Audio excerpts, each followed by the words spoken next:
now for the last review of my Behind Enemy Lines 2 mini-series, and this time we're going to take a look at the MSX, and the game is called Octagon Squad. So here's the cover, and nice logo on it, with the MSX branding in the top right corner there, and pretty good artwork as well. We've got a guy in a spacesuit and a robot and a bunch of other robots chasing after him by the looks of things. And we've got grid style packaging on the spine, as you can see, and on the back we've got a bit of a blurb about the game. Planet 54.7 has suffered heavy chem attack. Take Octagon Squad, beam out survivors via teleport fence. An icon driven arcade adventure by Jeff Foley. Not sure whether that sounds interesting or not. Here inside the packaging we've got some screenshots, and sure enough, it definitely looks like an icon-driven arcade adventure. Lots of icons there. All the screenshots pretty much look exactly the same. And we've just got one page of instructions, bit of background, plot for the game, and basically not a lot of instructions at all about how to play the game. It just says to use the icons, for example, to pick up a key to your left, select the pickup icon and then select the left direction arrow. It looks like there's a lot of icons there and not a lot of description about what those icons do. So anyway, got a load of instructions as well, and that's it for the inside of the packaging. Here's the loading screen for the game. Pretty straightforward stuff. We've got the similar characters that were on the front cover, but not quite as well drawn. And the logo saying Octagon Squad, and that's about it. So here we have the title screen of the game. No music, as you can probably hear, or not hear. So you can see the title screen there. The game's by Jeff Foley, and it's converted by two blokes whose names have just vanished off the screen. I can't remember what they are.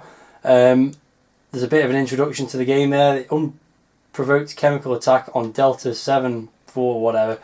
And then basically you get an idea of all the icons that are used in the game. Move, get, unlock, drink, pause, etc. And some indication of what you're supposed to do. So that was conversion by Steve and David, whoever they are. I assume based on that this was originally a Spectrum game and has been converted to the MSX. So yeah, basically you've got to rescue these guys, survivors, and take them to this teleport thing. So that's the title screen. Quite informative, to be fair. So let's get on with the game. And basically you're presented with this very colourful screen with lots of stuff on it. Just to go around it quickly, this is a sort of view of your characters, which is just a 3x3, so a 9 square grid there. You've also got like a map view there, the green blob being the character you've got currently selected. But most of the work in the game is done by manipulating these icons. So you've got various icons. You've got this one selects your character. Unsurprisingly, given that it's called Octagon Squad, there are 8 of them, all of which look exactly the same apart from this guy who's a commander. So we'll start by moving him around. So you can select a different character. The button in the middle allows you to move the character around with the joystick and switches controls that little viewing area on the right hand side. You've also got Get, which unsurprisingly picks things up. You've also got Unlock. You can see the mode changing there. And there's also Drink, which allows you to replenish your energy if you find a suitable place to drink from. There's also Name mode, which just basically tells you the name of the character you're controlling. And there's Pause, which is a pair of paws, very ingenious, which pauses the game and puts that flashing border around it. And there's also Abort Game, which obviously I'm not going to choose, and that's it for the controls. So, as mentioned, the idea of the game is to guide the survivors of this chemical attack around to the central area, which has got some kind of teleportation thing in it.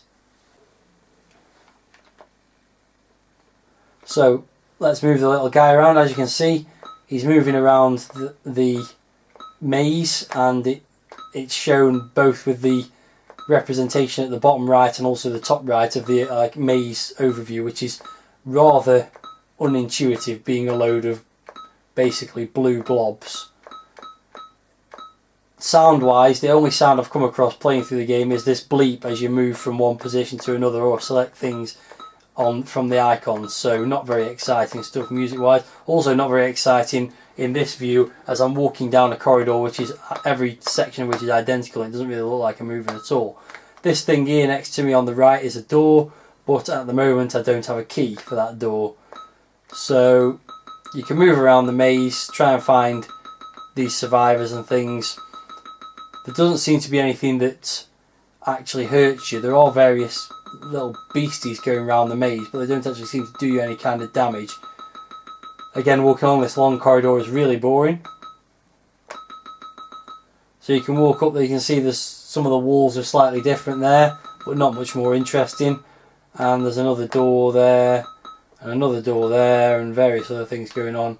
But frankly, it's really, really dull. So what you can do is switch to a different character, which isn't any more interesting, I might add. But if I switch to this thing, which looks like a large bug to me, or maybe it's supposed to be a robot, I'm not sure, you can then move him around.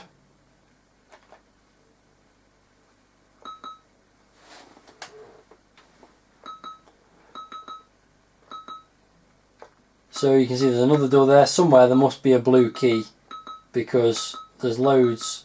There we go. There's loads of blue doors to unlock. So I'm going to activate get mode, the icon on the bottom left there, and then you can basically, using one of these directional icons, choose which direction you want to get something from. So by pushing on the down one, I pick up the key, unsurprisingly. And as already noted, there are several blue doors around here. So let's start with this one here. So you now go to unlock mode and then push down again, and you can see the door unlocks. And that's about as exciting as it gets, really. This is some kind of a character here, but it doesn't seem to move around, doesn't seem to do me any kind of damage. So I don't really know what's going on in the game. There's also what looks like a table here. Not quite sure how that fits in. That's one of the guys that I'm supposed to be directing out of the thing, but I don't know how you make him go the direction you want him to. I suppose you have to kind of block him off.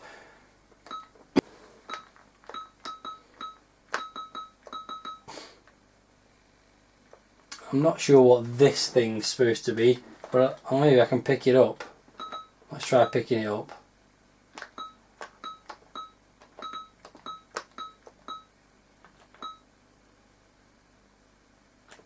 Seemingly not. I'm not sure what that's for.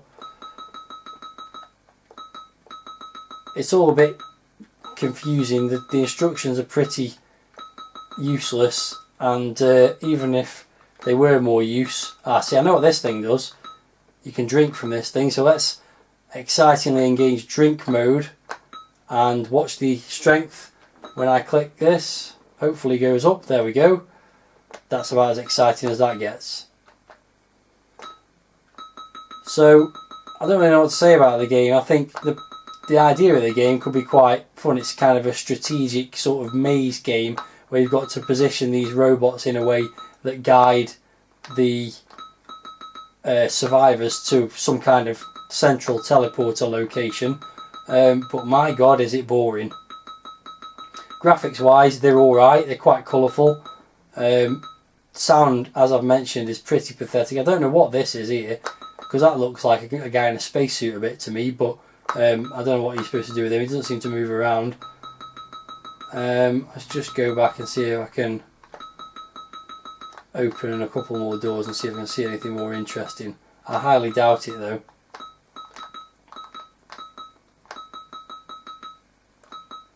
So I'm going to go down to where the other guy went, the first commander guy. You'll notice I've got a score of 3 points, that's for opening the door. So here's another door.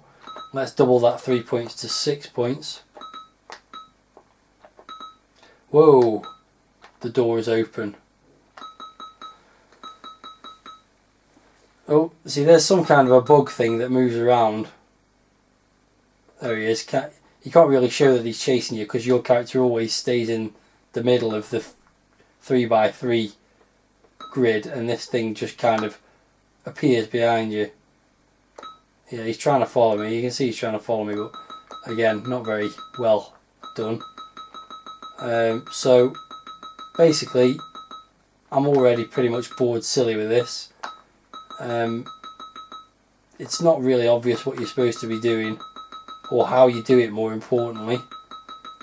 The playing area, if you can call it that, is just ridiculous. You've got this massive space over here covered by all these icons, and you've got this titchy little maze area, 3x3 gigantic sprite blocks, so it's really kind of weird and not exceptionally fun. Oh, I found the teleporter thing. There's the teleporter thing. I have no idea how you're supposed to guide anyone towards it, and frankly I don't really care. So rounding off this Behind Enemy Lines 2 series is a pretty diabolical MSX game, which is a port of, I suspect, equally diabolical Spectrum game. Maybe if you've got infinite amounts of patience you can work your way through the game. There doesn't seem to be anything that destroys you, but frankly I can't be bothered.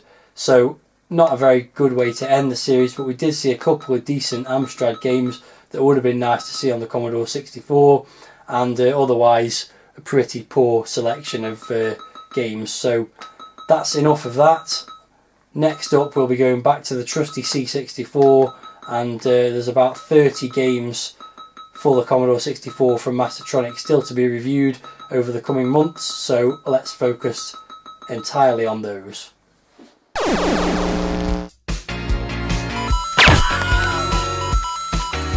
If you only knew the power of the dark side. 2, 1, 0.